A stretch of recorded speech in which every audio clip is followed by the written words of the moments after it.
Hello everyone, welcome to Venus kitchen.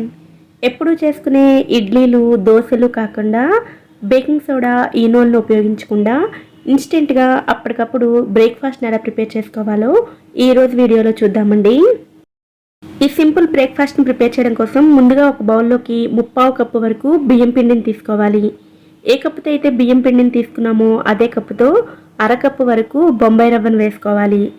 ఇందులోనే సన్నగా తరిగిన ఉల్లిపాయ ముక్కలు, అలాగే సన్నగా తరిగిన టమాటా ముక్కలు, ఒక పచ్చిమిర్చి సన్నని తరుగు, కొద్దిగా కొత్తిమీర, రుచికి సరిపడా ఉప్పు, 1/2 టీ స్పూన్ మిరియాల పొడి, 1/2 టీ స్పూన్ జీలకర్ర పొడి, అలాగే అరకప్పు వరకు పుల్లటి పెరుగును కూడా వేసుకుని వీటన్నిటిని బాగా కలుపుకోవాలి. వీలైనంత వరకు పుల్లటి పెరుగునే ఉపయోగించండి, అప్పుడే ఈ బ్రేక్ఫాస్ట్ రుచి బాగుంటుంది. వీటన్నిటిని ఒకసారి కలుపుకున్న తర్వాత ఇందులోనే 3/4 కప్పు నుంచి 1 కప్పు వరకు వాటర్ని కొద్దిగా వేసుకుంటూ మిక్స్ చేసుకోవాలి. బ్యాటర్ కన్సిస్టెన్సీ వచ్చేసరికి ఇడ్లీ పిండి కన్సిస్టెన్సీలోకి ఉండాలండి. అంటే వీటిని మనం ఊతప్పంలా ప్రిపేర్ చేసుకుంటాం అనమాట. ఇలా ఇడ్లీ పిండి కన్సిస్టెన్సీలోకి వచ్చేటట్లు కలుపుకున్న తర్వాత మూత పెట్టుకుని ఒక అరగంట పాటు పక్కన పెట్టుకోవాలి. మీ దగ్గర టైం లేకపోతే ఈనోని కానీ బేకింగ్ సోడాని కానీ వేసుకుని వెంటనే ప్రిపేర్ చేసుకోవచ్చు. నేనైతే బేకింగ్ సోడా ఈనో వేయకుండా అరగంట పాటు నానబెట్టుకున్నానండి. అరగంట తర్వాత కూడా పిండి కన్సిస్టెన్సీ ఈ విధంగా ఉంటుంది. ఇప్పుడు మళ్ళీ అంతా ఒకసారి మిక్స్ చేసుకోవాలి. స్టవ్ మీద చిన్న ప్యాన్ కానీ లేదంటే కడాయిని కానీ పెట్టుకోవాలి.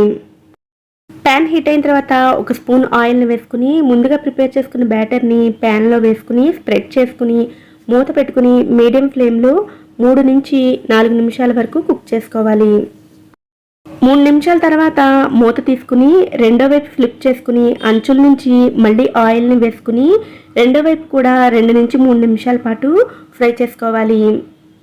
రెండో వైపు ఫ్లిప్ చేసిన తర్వాత మూత పెట్టుకోకండి, పై భాగంలో క్రిస్పీగా ఉండకుండా మెత్తగా అయిపోతుంది. ఇదే విధంగా మిగిలిన వాటిని కూడా ప్రిపేర్ చేసుకోవాలండి. నేను చూపించిన ఈ క్వాంటిటీస్కి ఈ సైజ్ ఊతప్పాలైతే 6 వరకు ప్రిపేర్ చేసుకోవచ్చు. అలాగే ఇన్స్టెంట్ బ్రేక్ఫాస్ట్లు ఎప్పుడూ కూడా వేడిగా సర్వ్ చేసుకుంటేనే బాగుంటాయండి.